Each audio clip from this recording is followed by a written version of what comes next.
Well, hello guys. Today we're going to be taking a look at the Wolf Knight's Greatsword. This weapon really has changed my perspectives on Greatswords. We played 15 matches and we lost one. We won like 14 or something. It was ridiculous. And this is me coming back from a week of playing Pokemon Go basically. So I haven't played this game in about a week, as you guys have seen the lack of content on the channel. That will be changing obviously as I am back in the groove of Dark Souls. Expect content to come quite regularly once again. Nonetheless, though, this weapon, for somebody who said that I didn't like greatswords before, this weapon has definitely changed my opinion. And this match, or these next couple of matches, this is why I put this clip first, will outline exactly what I mean in terms of greatswords. I've said that they're kind of a jack of all trades, but a master of none.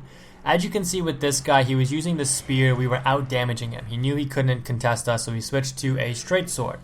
A weapon like a straight sword or any other smaller weapon would be faster than a great sword. It would typically have the advantage. That's when you would want to play a little bit more defensive. As you can see, we were waiting for him to kind of initiate his attacks on us. We would attack him, and because we have the heavier weapon that does still have some hyper armor frames, we came out on top.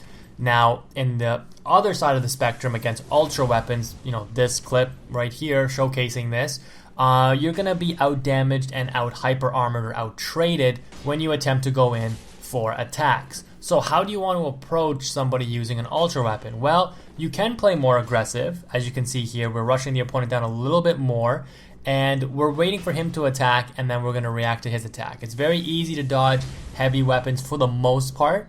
And with a weapon like a greatsword, you actually do have a decent amount of range. And I don't know what it is about the Wolf Knight's greatsword.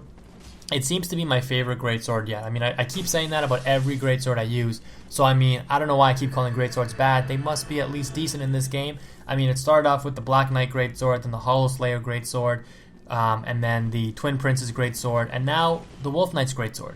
And I know that might not be their exact names. I'm just using the greatsword in it so that you guys know I mean the greatsword version.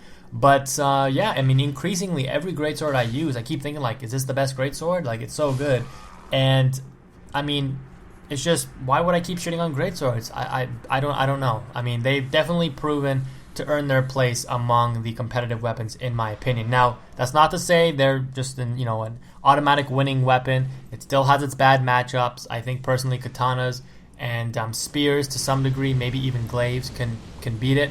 Nonetheless, though, the weapon can still hold its own against all of those things because, like I said, it is a jack of all trades, even though it's a master of none. It's not super fast like straight swords. It doesn't have a lot of hyper armor or insane amounts of combo damage. We are fishing out a trade with an ultra weapon, like an ultra great sword, or any other ultra weapon.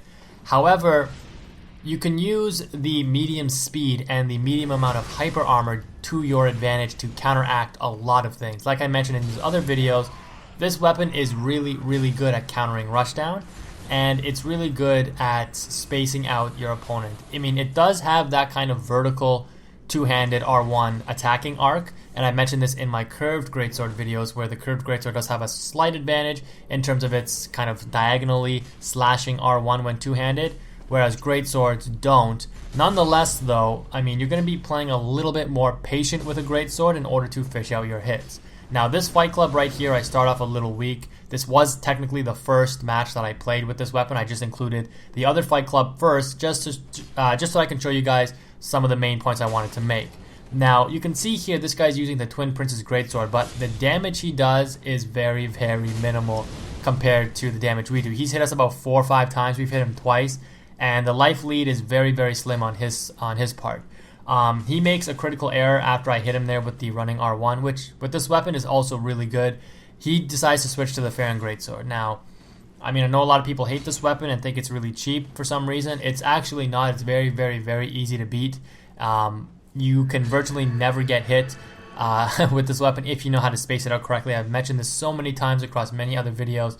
But you can see here, just wait for the opponent to come in, roll at the right time, space out the L1 attacks, and you won't get hit. Here, he actually was able to hyper armor through, but his startup of his attack is very, very slow, and as a result, we were still able to finish him off with our R1.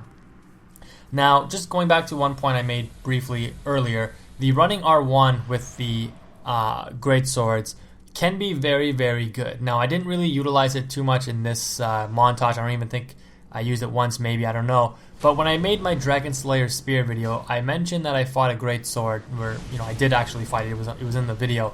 But I kind of theorized on a tactic somebody used to kind of hit me with running R1s. Its phantom hitbox, the running R1, is extremely good. It can hit people that were in a place that they no longer are, like if they try to roll away or something like that. And it can catch people from a good distance away when the people think they may not be in the hitbox region.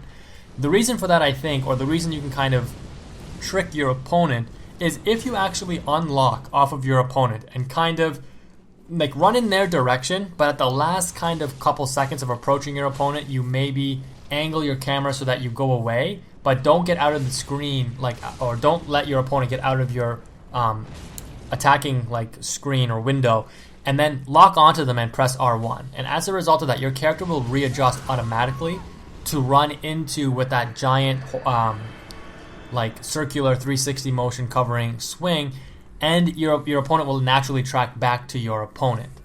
You will naturally track back to your opponent.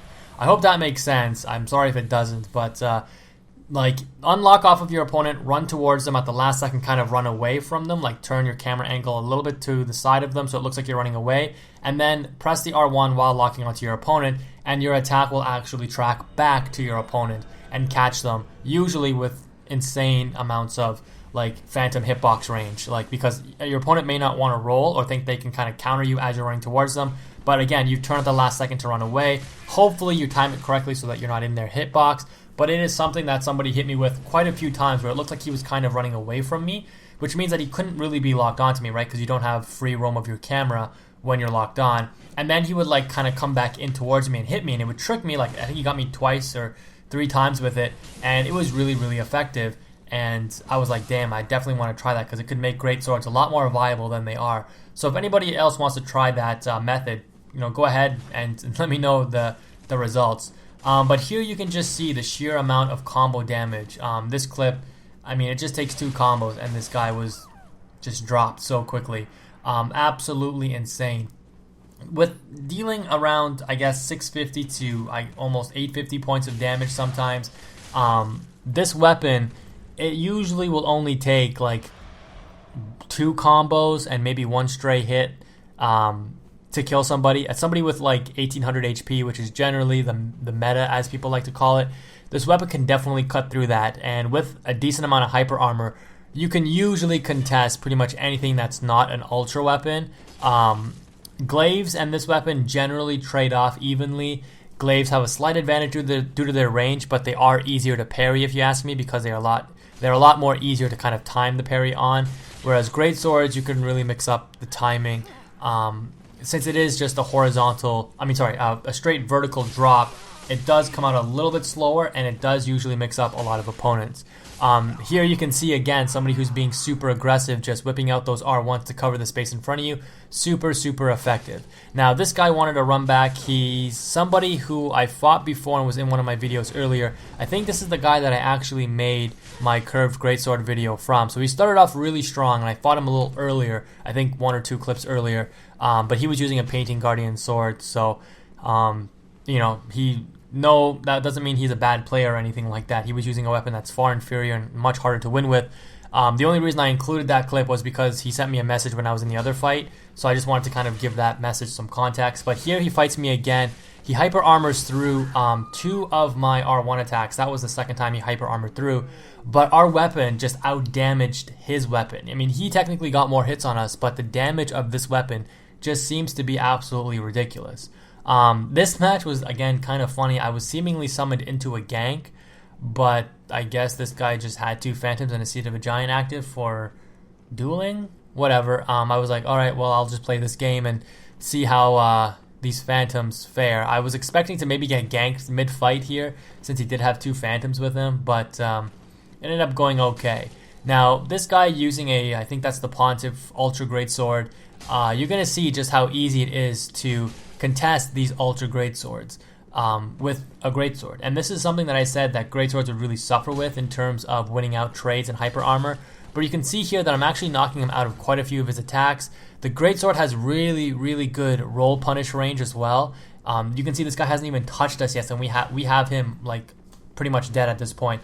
nothing really he can do. He busts out a Hail Mary uppercut, and we just finish him off right there with the quick attack. And then at this point, I didn't know what they wanted to do. When I saw that nobody was really coming down to fight me, I was like, all right, well, I'm not going to really wait around for somebody else to be summoned, you know, because they get like unknown or unable to summon and stuff like that. So I just went back to my world.